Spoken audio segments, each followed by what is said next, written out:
Thank you everyone for being part of this human trafficking awareness training. TxDOT's On the Road to End Human Trafficking initiative focuses on raising awareness, increasing vigilance, and reporting signs of human trafficking. It launched in 2019 and is part of the statewide effort to end human trafficking. We've now expanded our efforts through partnerships with law enforcement, industry partners like yourselves, and of course, the Governor's Office. Hi, this is Governor Greg Abbott. And I'm First Lady Cecilia Abbott. And we want to thank you for joining our efforts to raise awareness about human trafficking. You know, we all have a duty to fight back against the scourge of human trafficking, as well as to support the survivors of this heinous crime. That's why, as governor, I've signed dozens of laws to crack down on human trafficking in Texas. We encourage all Texans to learn about the warning signs of human trafficking so we can do our part to help end this atrocity. We also want to thank the Texas Department of Transportation, the Commission for Women, the Texas Department of Public Safety, and all of our partners for your leadership to combat human trafficking. Working together, we can protect the vulnerable, support the survivors of this crime, and help stop human trafficking in Texas. God bless you all, and may God forever bless the great state of Texas. Given the nature of our work, our employees are on the front lines. Most recently, TxDOT established a working group dedicated to developing and providing hands-on human trafficking and awareness training, not just for our TxDOT employees, but also for our partners in industry. We especially want to thank our partners of the Department of Public Safety and the Governor's Commission for Women for partnering with us in this initiative. Thank you for being here to learn about the impact human trafficking has on our communities and the state of Texas. It's important to remember this crime can happen to anyone, anytime, and anywhere. When you know how to spot the indicators of suspicious activity, you serve as our eyes and ears when it comes to reporting instances of human, labor, and sex trafficking, even human smuggling. The Governor's Commission for Women is proud to partner with TxDOT on this initiative, and we are asking you to help us, your communities, towns, and cities, and our great state of Texas to put an end to human trafficking. Human trafficking and child exploitation are growing crimes in Texas. Traffickers are taking advantage of people, including children, who are coming across our southern border, forcing them to work for free in dangerous conditions or to be sexually used and abused repeatedly.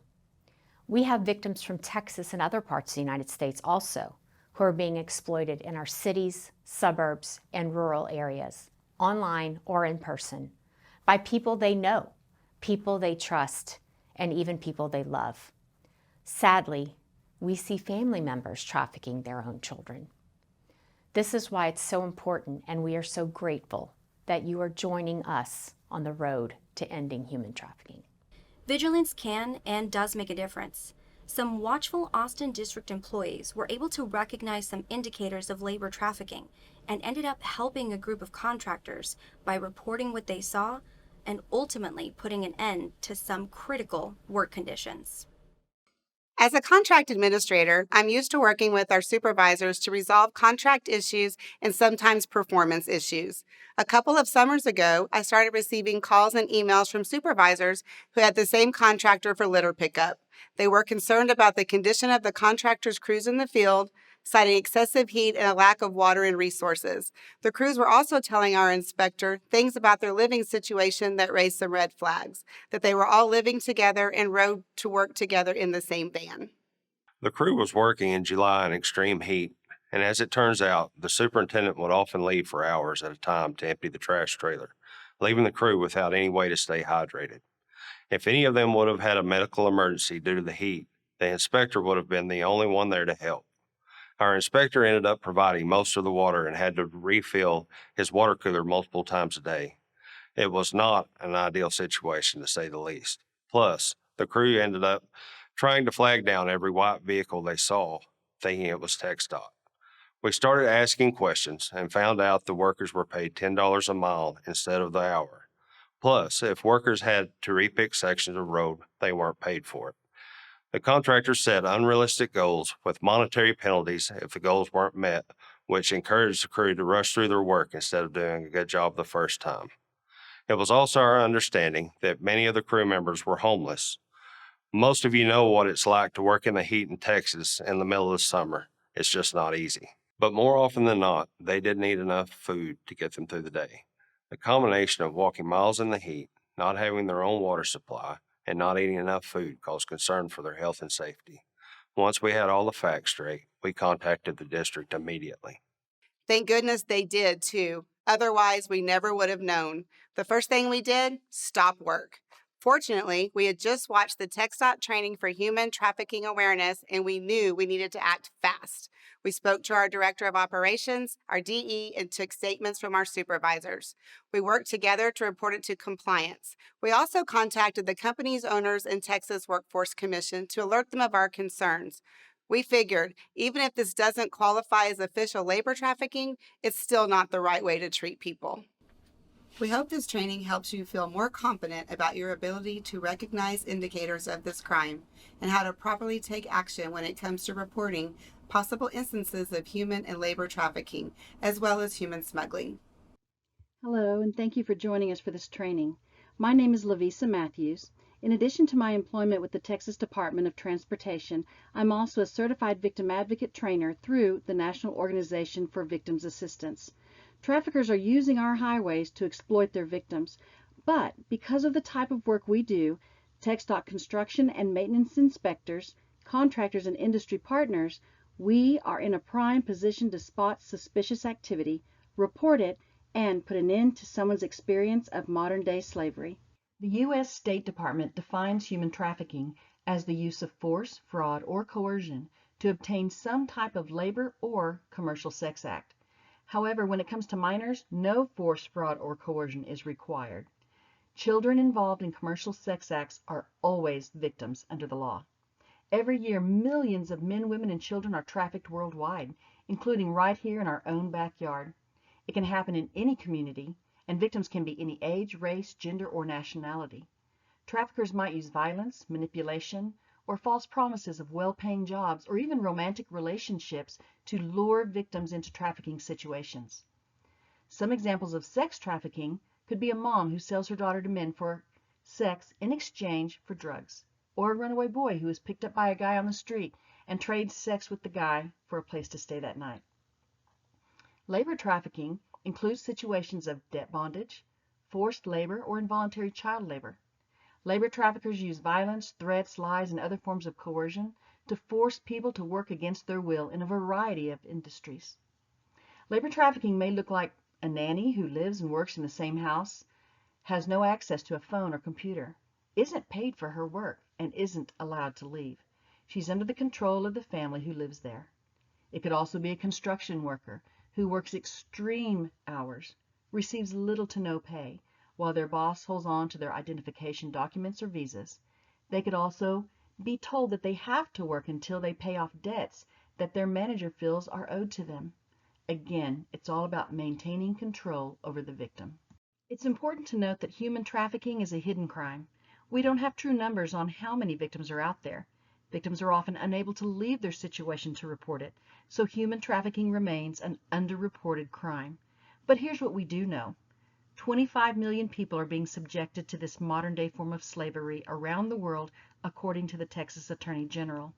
In 2016, the University of Texas estimated that there were 234,000 labor trafficking victims in our state and 79,000 survivors of sexual exploitation, all under the age of 25 in Texas.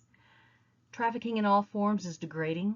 It's literally seeing another person as a commodity, a product to be bought and sold, and we're seeing it happen in the transportation industry. Before we get into the different indicators or red flags to recognize when it comes to human trafficking, I want to share a story with you. Someone I was training to become a victim advocate told me that her place of business is made up of two separate businesses that are connected through their basements. One of them is a massage business called the Chinese Spa. Well, we had a heavy snow one night and she went in early that morning to see if their pipes were frozen. What she found were people all packed in together, sleeping on mats on the cold floor. She reported this to the manager, saying, Human beings cannot be treated like this. She also called me, and we made a report to the proper authorities. They moved locations immediately after, but I found the new location, and they are currently being investigated. Okay, so indicators of human trafficking. Now, while we have these categorized, indicators or red flags can apply to both sex trafficking and labor trafficking situations. It's important to know there are 3 things that apply to all human trafficking situations: power, control, and isolation. And all of it is criminal activity. Some labor trafficking warning signs include victims living and working on site, workers being transported to and from work together by their employer, living with the employer with large groups of other employees, having few or no personal possessions, not being in control of his or her own money, bank account, or identification documents. They show signs of poor hygiene, malnourishment, and/or fatigue. They're not allowed or able to speak for themselves. Typically, a third party may insist on being present and/or translating. They show a lack of knowledge about where they are staying. They're fearful of authorities, and many of them don't even identify as victims of trafficking. Some of the sex trafficking warning signs are they may show signs of substance abuse or addiction. They're often kept isolated. They may have unexplained injuries. They're unable to make decisions without approval. They may have branding, tattoos, or even nail art indicating ownership. They're not free to leave or come and go at will. They work excessively long or unusual hours. For example, the Chinese spa that I told you about, they don't close until midnight. They're consistently in possession of hotel key cards, prepaid Visa cards, multiple phones, or large amounts of cash. You may also notice high security measures where they live or work, blacked out or boarded up windows, bars on windows, barbed wire, and security cameras. The Chinese spa had solid brown paper covering their plate glass front windows. These indicators will often overlap each other due to the nature of this crime. Again, these are only some of the possible indicators. If something seems off for another reason, it's a good idea to report it. Living in Texas, you're likely to hear about human smuggling as well. Human trafficking and smuggling are not the same. Trafficking is a crime of exploitation, while smuggling is a financial crime. A person may agree to be smuggled, but could ultimately be forced into trafficking. Children are being smuggled across multiple countries without the oversight of their parents or guardians, and unfortunately left at the mercy of other adults. Due to the circumstances of the trip, they are at risk of assault and exploitation. Now let's discuss how to report a suspected trafficking situation. First and foremost, always call 911 if someone is in immediate danger. If you're not a victim, but recognize some suspicious activity, please report it to iWatch Texas, which is housed at the Texas Department of Public Safety. You can also visit the website at iWatchTexas.org or call 1-844-643-2251, which is available 24/7, or download the free app via one of these QR codes. If you think that you are being exploited or someone asks you to call on their behalf to get help, you have 2 options. You can call the National Human Trafficking Hotline at 1-888-3737-888 or text the word HELP to 233-733, which spells out Be Free. Everything you discuss will remain confidential, and services are available in more than 200 languages. This global movement starts with each of us. Thank you for joining us on the road to end human trafficking. Remember, we have a responsibility to know how to spot suspicious activity and report possible instances of this crime. By working together, we can end human trafficking. Thank you for your time.